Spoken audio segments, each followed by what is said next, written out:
Are you sure you know why you travel? I mean, really think about it.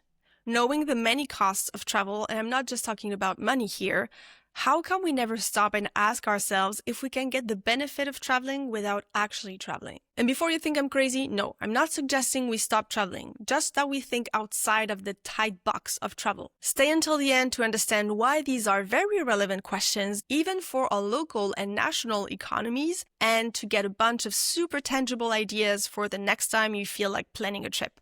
This is part 2 of this episode, and it's very important that you check out part 1 first, because that's where we covered what travel is, why we travel, and why we shouldn't travel so much. And there's probably things you've never thought about in there, so go check it out and then come back. You can also have a spiritual experience using tools from certain religions, even if it's not your religion, and even if you don't have a religion. For example, you can go on a silent retreat in a monastery close to you. No need to go to India or Indonesia for that.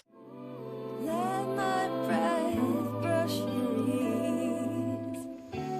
Inhale these words. May they fill your lungs and the atmosphere. Anytime I see people question the act of traveling, they usually focus on tourism as a lesser way of traveling. But I personally think both travel and tourism serve valid purposes. They meet human needs, which we'll talk about, and I don't think there's a hierarchy in these human needs. They all arise from our environment, and I don't see why wanting to open your mind to new cultures would be more noble than wanting to rest. So my goal with this episode is to go deeper and question the way we think about travel from a more philosophical angle, to ask questions like, what needs does traveling help us satisfy, and how else can we satisfy them in a way that does not infringe on other people's sense of safety and freedom? But there are 2 things I want to make clear before we start. I'm only talking about leisure travel here, not migration, not business trips. And I'm not questioning the individual, the person who goes on holiday. I'm wondering why, as a culture, we think of traveling as a given we're entitled to when it's actually such a marginal thing to do, if you look at how many people travel in the world now and in history. And to explore this subject, I'm talking to French sociologist Rodolphe Christin, so Rodolphe, who will be dubbed not by AI, but by my friend James Patrick, who was kind enough to record himself reading my translation of the interview. Rodolphe specializes in travel and has written several books about it. So in part 1, we talked about what travel even is and why we maybe shouldn't travel so much. But we also examined travel as a way to satisfy real important needs. But again, let me add something here to ask you this. Out of all the human beings that have ever lived throughout history, and out of all the human beings that are currently alive across the world, do you really believe that the few people who travel for pleasure are the very first to satisfy those human needs? Personally, I think that sounds kind of ridiculous. I'm sure humans have found many different ways to meet them. So how can we meet those needs in a way that doesn't take away other people's safety, freedom, and capacity to meet their own needs? Well, slow travel seems to be the go-to answer to this question. But I would argue it's a false or at least incomplete solution, because in the current social and economic system, most people can't afford not to work for weeks or months, or can't work remotely. Think childcare workers, janitors, plumbers, nurses, anyone who's working on site, really. And society relies on them so much more than those who can work remotely usually. So claiming that slow travel is the solution when most people, most essential workers can't access it, I think would be unfair and just intellectually lazy. So let's go deeper to allow everyone to meet their needs. I think that for tourism to exist, there has to be work.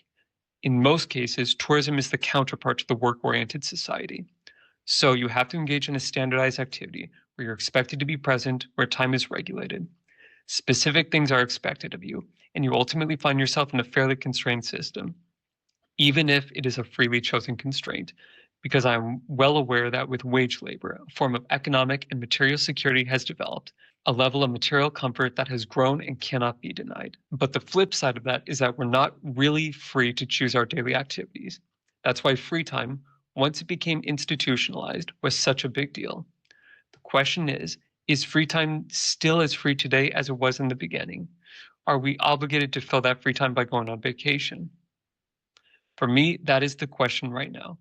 And I also think, as I say in my book, Can We Still Travel?, that the fact that we live in increasingly unlivable environments, as I call them, contributes to the need to be able to escape from them from time to time, or at least to feel like we're escaping and getting away from it all in order to cope. And I think that societies with fewer constraints, even if they may be more precarious in terms of subsistence and with much lower levels of material comfort than ours, I think these societies are less compelled to find some kind of outlet and compensation for what is experienced as alienating, so to speak. And in traditional societies, I think there's something at play here, and that's religion, or at least all the religious practices that exist, particularly initiation rites where you cross thresholds. You're on a journey, but a kind of vertical journey, so to speak, rather than a horizontal one. And being human means going through those stages. So it's another form of journey or travel. As for local travel, we saw during the pandemic when certain restrictions were lifted and people were allowed to go out, that there were also environmental disasters. If everyone starts going to the same places, well, there's a crowd effect, which is an issue. We should ask ourselves whether we should also rethink how we spend our free time. That doesn't mean we should stop traveling. It doesn't mean we should ban travel, but it does mean acknowledging that this desire isn't really universal, and that today, in highly touristic areas, there are residents who are rebelling against tourist development and the creation of infrastructure. I often say that you can no longer touristify in peace these days. There's a conditioned reflex. As soon as we have a spare moment, we start thinking about where we're going to go. I believe we should work to make our everyday lives much more welcoming so that we feel less of a need to escape from them, and we should work to develop a sense of community, perhaps the very sense of community we seek elsewhere but cannot find right here. Why do we need to leave to take an interest in people when we're not capable of taking an interest in our neighbors or the residents who live in the same city as us? So, a sense of connection with our fellow human beings, but also perhaps what we call the non-human, because we also know that sometimes when we travel, we seek a closer connection with nature through practices that connect us to the cosmos. Well, we need to think collectively about how we could bring that elsewhere back here and how we could, as I say, draw the world closer rather than trying to distance ourselves from it at all costs. The real issue is moving beyond the travel mindset. We need to travel less and break away from the notion of always going on vacation. We could easily imagine awareness campaigns along the lines of, this summer, why not stay home or close to home, and inform people about the full impact of their tourism habits.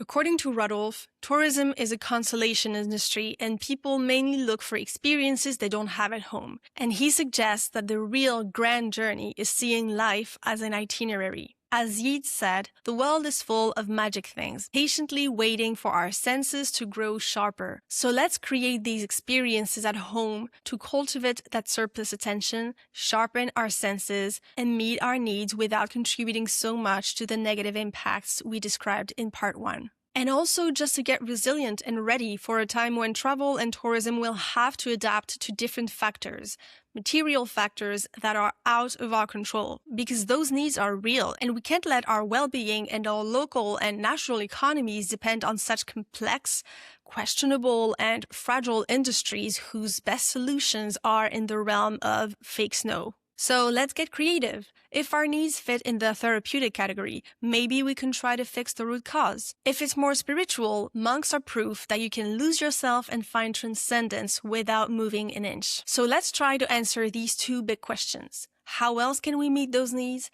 And how else can we approach our free time? I have thought a lot about it and I have a few ideas, some that you can apply individually and some that require a collective cultural shift, so political will. But before I give you my long list of ideas, I wanted to ask Rodolphe about one of his suggestions, ecosophical travel. For me, ecosophy is the recognition of the non-human as an integral part of human life. It involves paying attention to reality, which would involve practices aimed at reconnecting with nature. For example, through the development of urban agriculture, perhaps municipal farms where residents could contribute in ways that might break down the boundary between rural and urban areas, especially since we know that people will increasingly live in cities, which incidentally contributes to making non-urban areas feel more exotic. What I like about this concept of ecosophical travel is that it's a bridge between inner travel and outer travel. It's an interaction between your inner world and the outside.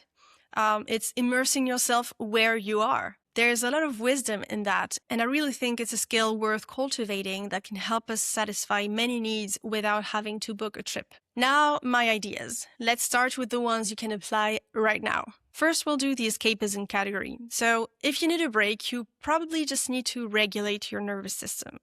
To sleep, to clear your schedule, to have someone cook for you and pamper you, and hearing another language likely won't help too much. So chill at home, or go to a hotel close to your home and get food delivered to your room, or go camping, but there's really no need to go far away for that. If you need to escape through some form of entertainment, maybe you don't need to go to another city for that. You can go out and party right where you live. You can also escape in a good book, movie, TV show, playing games, or at a museum if that works for you. I think the goal here would be to find a pocket of fun where your real life is instead of looking for it elsewhere. And if your need for something therapeutic runs really deep, you should definitely consider treating the root cause for long-term results. So maybe therapy or changing jobs, whatever applies. Now, if you're wanting to escape for spiritual reasons, I have a few ideas. First, if you're gonna travel, I suggest making the journey part of the holiday. For example, by traveling by bike, by train, or by bus. Because when you fly somewhere, your trip starts when you arrive at your destination. But when you use slower means of transportation, you're spending more time with yourself in that liminal space between your day-to-day life and your adventure.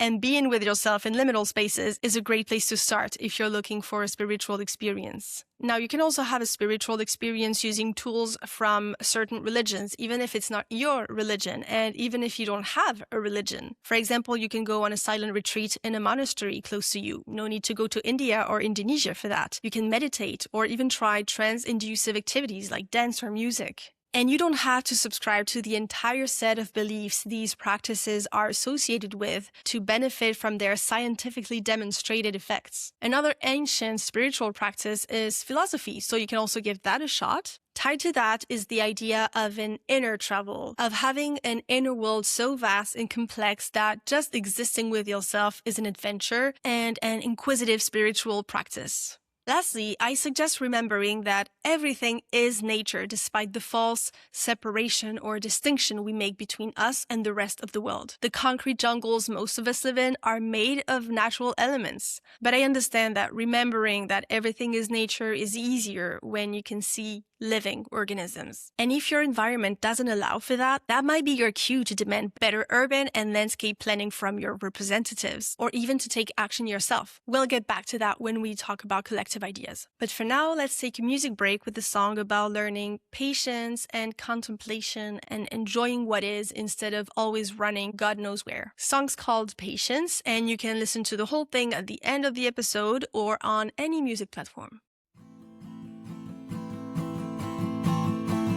At times I wanna run fast, run far, as if things will be better on the other end.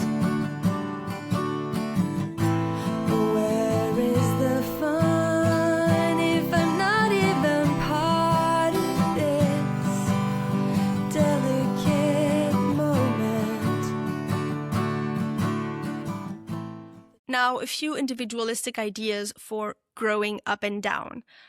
For growing up, aka questioning your norms to experience personal growth, my main idea is to expand your views by discovering a world outside of your own, but within very close distance. So, for example, meeting people who are often invisible in your surroundings, by volunteering at a homeless shelter or a nursing home, or by making friends with people who are much older or younger than you. You can also meet people who have different political or religious beliefs from yours. That's the exposure to strangeness we're looking for. We don't need to go far away. Strangeness is everywhere. And for kids and teenagers, I can imagine sending them to a farm where they would spend a few days to learn about the different, sometimes harsh aspects of farm life. That would help them build character and still be very enjoyable. And that also applies to adults, by the way. There's even websites for that, like Woof and Workaway, for example. And if you're looking to grow down, to revive your childlike curiosity, you can take a cooking class to learn a recipe that feels exotic to you. You can get excited about learning a new language, ideally meeting with natives. You can also host travelers to be in contact with different cultures and get excited about learning about them and maybe cook together. For that, you can use the couchsurfing website, for example. You can go to places close to your home where people live somewhat differently, so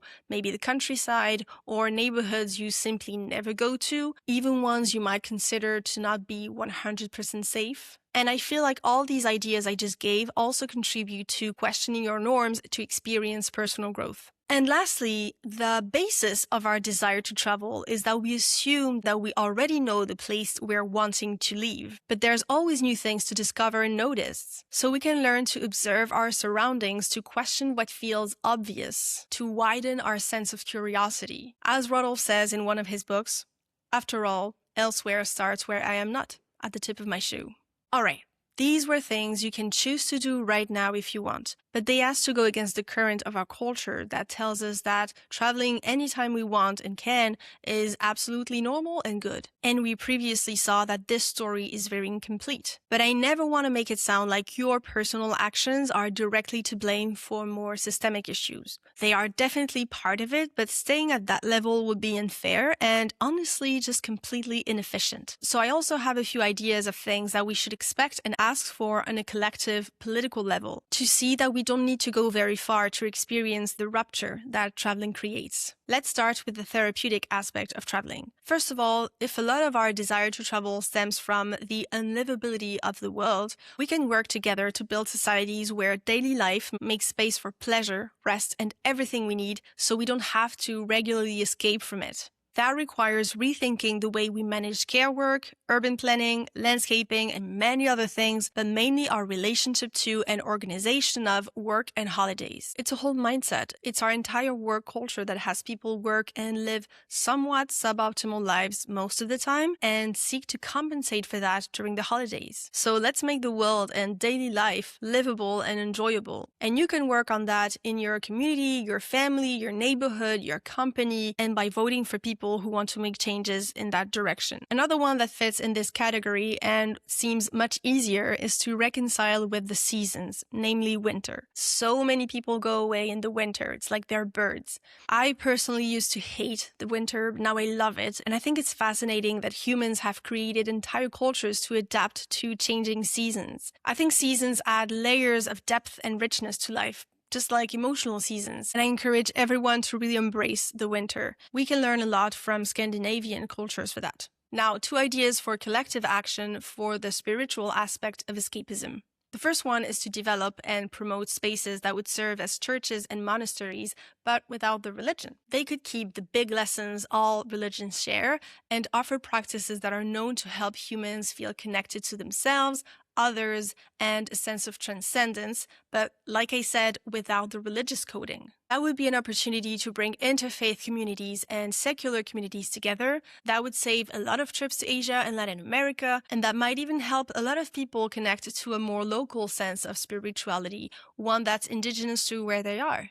The second idea is to bring more green spaces into cities to make it less easy for us to forget that nature is everywhere, it's everything, and that we are connected to and part of that everything. That goes with the urban landscaping thing I already mentioned. And both of these things are collective because you can organize and contact your representatives and ask them to work on these things. And you can also launch a campaign, create an urban garden, or work with spiritual communities to create such spaces. Let's finish with 2 ideas for growing up and down. For the first one, so questioning your norms to experience personal growth, we could imagine societies that really go all in on promoting art, literature, and philosophy as a key to really knowing ourselves, growing, and enriching our lives. I think it's already the case in many places, like France, for example, but it could be done in much more engaging ways. For example, we could rethink what's considered as art and culture and who has access to it. And lastly, for childlike curiosity or growing down, I can picture campaigns that would say, elsewhere starts at the tip of your shoe, to promote curiosity about our surroundings. If that's done in a smart and engaging way, it could really be fun.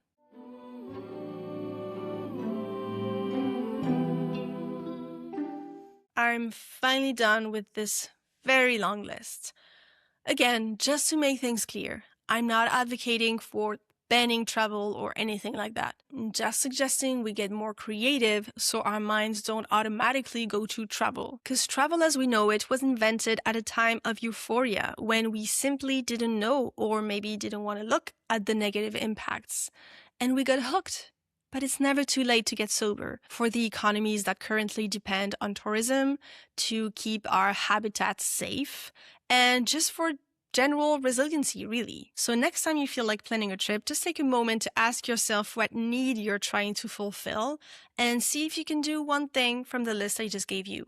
All right, now it's movie time, and for this topic, I have a bunch of recommendations. First, Where the Crawdads Sing and Perfect Days. Two very different movies, but they both illustrate the curiosity to notice subtle changes in the same place and letting that interaction with the elsewhere that starts at the tip of our shoes be a source of wonder. And then for slightly different options, I would recommend the Colombian movie Un Poeta, A Poet, and the British movie About Time. Both are still lessons on enjoying what is instead of chasing some unnecessary fantasy. So these are my recommendations. If you have more, please let me know in the comments. Stay just a little longer for some extra information and to hear the rest of the song I played earlier.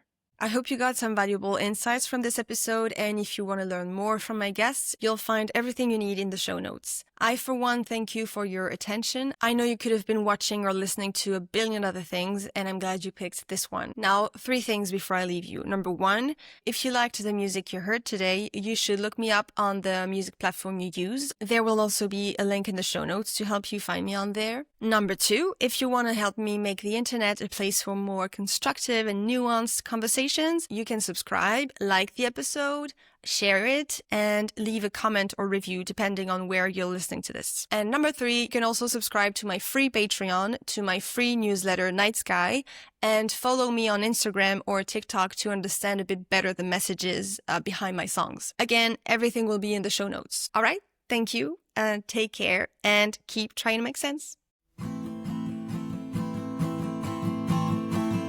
At times I wanna run fast, run far, as if things will be better on the other end. But where is the fun if I'm not even part of this delicate moment? The dust will settle and caress the air. As it all unfolds, I will be there. So I'll let time flow, invite the days to go by.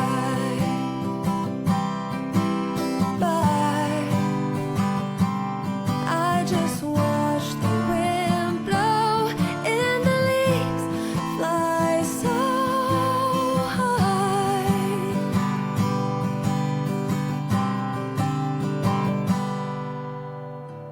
Sometimes I stare at the clock like the needles will care and show me any kind of affection.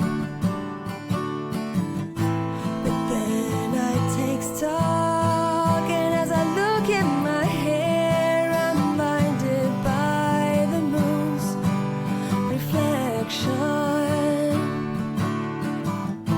The dust will settle and caress the air.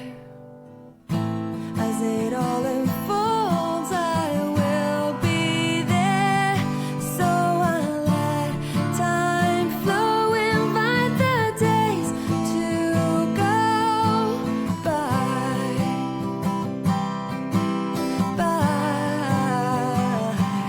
I just watch the wind blow in the leaves, fly so high.